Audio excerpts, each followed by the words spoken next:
నమస్తే, జర్నలిస్ట్ మీ కేఎంఆర్. ఆంధ్రప్రదేశ్ ముఖ్యమంత్రి నారా చంద్రబాబు నాయుడు గారు మళ్ళీ క్షేత్రస్థాయిలో జిల్లాల పర్యటనకు శ్రీకారం చుట్టబోతున్నట్టుగా కూడా ముఖ్యమంత్రి గారు ప్రకటించారు. 99, 95 ఆ టైంలో ముఖ్యమంత్రిగా ఉన్నప్పుడు చంద్రబాబు గారు అనేక జిల్లాల్లో అనేక కార్పొరేషన్లు ఆకస్మికంగా తనిఖీలు చేసేవారు. 1995లో సీఎం కొన్నప్పుడు చంద్రబాబు గారు విజయవాడ, గుంటూరు, ఏలూరు, విశాఖపట్నం, రాజమండ్రి, ప్రకాశం జిల్లా ఒంగోలు ఇట్లా ప్రధాన కేంద్రాల్లో ఉన్న పురపాలక సంఘాలని, కార్పొరేషన్స్ని ఆకస్మికంగా తనిఖీ చేసి శానిటేషన్ పరిస్థితులు ఎలాగున్నాయి, రోడ్లు ఎలాగున్నాయి, ఆకస్మికంగా అంటే ఎవరికి చెప్పకుండా, అంటే సెక్యూరిటీ బేస్గా పోలీస్కి, జిల్లా కలెక్టర్లకు చెప్తారు. ఏ జిల్లాకి వెళ్తే ఆ జిల్లాలో అక్కడ హెలికాప్టర్ దిగిన తర్వాత అక్కడ నుండి స్థానికంగా ఎమ్మెల్యేలని అధికారులతో కొన్ని విషయాలు మాట్లాడిన తర్వాత హెలిప్యాడ్ దగ్గర ఉంటే అధికారులు వాళ్ళకి అనుకూలంగా ఉన్న, ఎమ్మెల్యేలు వాళ్ళకు అనుకూలంగా ఉన్న రూట్లు మాత్రం ఎంచుకునేవాళ్ళు. ఆ రోజుల్లో ముఖ్యమంత్రి చంద్రబాబు నాయుడు గారు ఆ హెలిప్యాడ్ దగ్గర ఉన్న మీడియా మిత్రులతో కూడా మాట్లాడి, మీరు చెప్పండి ఎటు వెళ్తే బాగుంటుంది, ఎక్కడ సమస్య ఉంది, ఎక్కడ రోడ్లు బాగాలేదు, ఎక్కడ డ్రైనేజ్ చాలా అస్తవ్యస్తంగా ఉంది, కార్పొరేషన్స్లో ఏం జరుగుతుంది, లేదంటే జిల్లా గ్రామీణ ప్రాంతాల్లో ఏం జరుగుతుంది, వీటి మీద ముఖ్యమంత్రి గారు మీడియాని అడిగి మీడియా ద్వారా రూట్ షెడ్యూల్ ప్లాన్ చేసుకుని అప్పుడు ఆకస్మికంగా తనిఖీలకి వెళ్ళేవాళ్ళు. ఎక్కడైతే స్థానికంగా డ్రైనేజ్ బాగాలేదు, లేదా రోడ్లు బాగాలేదు, లేదంటే ప్రజలకు సంబంధించిన సంక్షేమ పథకాలు సరిగా అందుతున్నాయో లేదో, అందకపోవడానికి కారణాలు ఏంటి, వీటన్నిటి మీద 95లో ముఖ్యమంత్రిగా చాలా సూక్ష్మంగా పరిశీలించేవారు, కఠినంగా వ్యవహరించేవారు. ఎక్కడైనా అధికారులు నిర్లక్ష్యంగా వ్యవహరిస్తే సస్పెండ్ చేసేవాళ్ళు కూడా. గతంలో చాలామంది సస్పెండ్ చేశారు.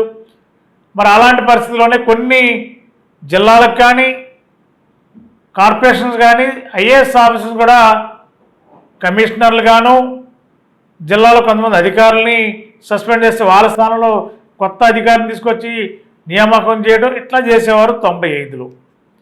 మరి ఇప్పుడు 2025లో ముఖ్యమంత్రి గారు చంద్రబాబు నాయుడు గారు మళ్ళా నవంబర్ నుండి జిల్లాల పర్యటనకి క్షేత్రస్థాయిలో పరిశీలిస్తాం, సంక్షేమ పథకాలు ప్రజలకు అందుతున్న తీరును పరిశీలిస్తాం, అదేవిధంగా పట్టణాల్లో జరుగుతున్న డ్రైనేజ్ సమస్య ఏ విధంగా ఉంది, వీటన్నిటి మీద క్షుణ్ణంగా పరిశీలించడానికి కూడా ఆకస్మిక తనిఖీలకి చంద్రబాబు గారు శ్రీకారం చుట్టబోతున్నట్టు కూడా ముఖ్యమంత్రి గారు పాటించారు. జిల్లాల్లో ఎమ్మెల్యేల పనితీరు, మంత్రుల పనితీరు కూడా పర్యవేక్షిస్తానంటున్నారు. అదేవిధంగా ఒక్కో జిల్లాకి వచ్చినప్పుడు ఖచ్చితంగా 2 రోజులు ఉండేవారు సీఎం గారు గతంలో.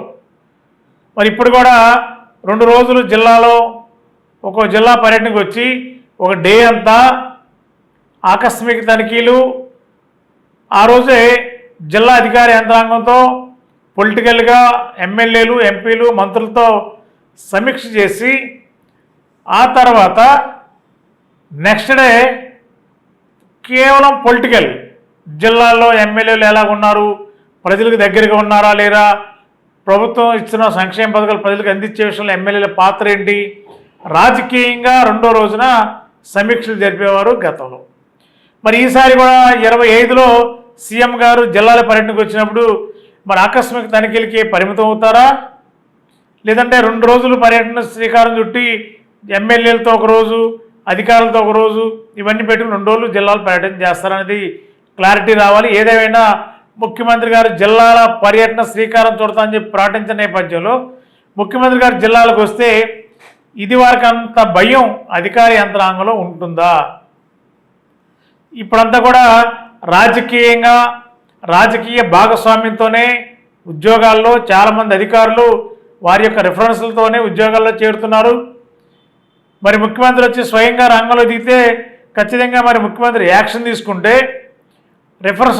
ఎవరైతే రిఫరెన్స్ల ద్వారా వచ్చారో మరి వాళ్ళకి బాధ్యత ఉంటుందా, లేదా వాళ్ళ మీద చర్యలు తీసుకుంటే మరి వాళ్ళని ఏ విధంగా కాపాడే ప్రయత్నం మరి రాజకీయ పార్టీలు ఉన్న పెద్దలు ప్రయత్నిస్తారో తెలియదు. కానీ 95కి 25కి తేడా అనేది ముఖ్యమంత్రి గారు నవంబర్లో జిల్లాల పర్యటన చేస్తే కానీ క్లారిటీ వచ్చే అవకాశం ఉంది.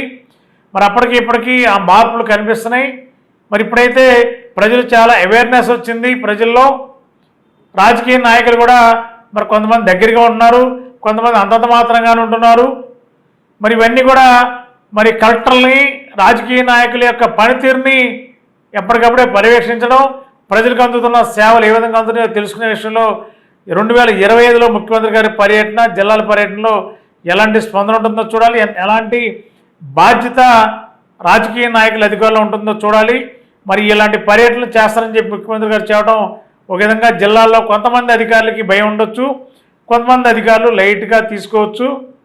మరి జిల్లాల పర్యటనకు వచ్చిన తర్వాత జిల్లాలో ముఖ్యమంత్రి స్పందన బట్టి ముఖ్యమంత్రి ఎవరి మీద యాక్షన్ తీసుకుంటే మిగిలిన జిల్లాలో అప్పుడున్న పరిస్థితులు ఏంటో చూడాలి. ఇప్పటికైతే ముఖ్యమంత్రి జిల్లాల పర్యటనకు వస్తే కొంతమంది అధికారులు కామన్గా వస్తారు వెళ్తారులేండి, దానికి ఏముంది అన్నట్టుగానే కొంతమంది అధికారులు వ్యాఖ్యానిస్తున్నారు. మరి ముఖ్యమంత్రి పర్యటనలో ఆ సీరియస్నెస్ ఎంత ఉంటుందో చూడాలి. మరి థ్యాంక్ యూ.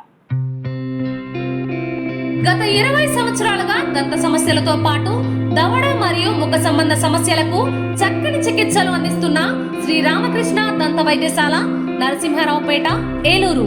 ఎమర్జెన్సీస్ లో వాడే ఆక్సిజన్ కాన్సంట్రేటర్లతో పాటు air purify, UV light steriliser, ULV fogger వంటి పరికరాల ద్వారా పరిశుభ్రమైన వాతావరణంలో చికిత్స అందించబడుచున్నది. ఆర్వీజీ ద్వారా అతి తక్కువ రేడియేషన్ ఉపయోగించి దంత వ్యాధి నిర్ధారణ మరియు రూట్ కెనాల్ వైద్యం చేయబడుచున్నది.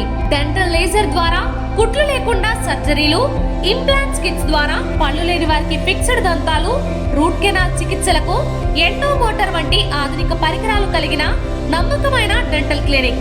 అత్యంత ప్రామాణికమైన ఆటోక్లావింగ్ పద్ధతిలో శుభ్రపరిచిన ఇన్స్ట్రుమెంట్స్ వాడడం మా ప్రత్యేకత. దంత సమస్యలకు చికిత్సతో పాటు విరిగిన దవడ మరియు ముఖ ఎముకలకు చికిత్స, ఎత్తు మరియు వంకర దవడలకు కాస్మెటిక్ సర్జరీ, యాక్సిలోఫేషియల్ వంటి చికిత్సలకు చిరునామా శ్రీ రామకృష్ణ దంత వైద్యశాల, వేములపల్లి రెసిడెన్సీ అపార్ట్మెంట్,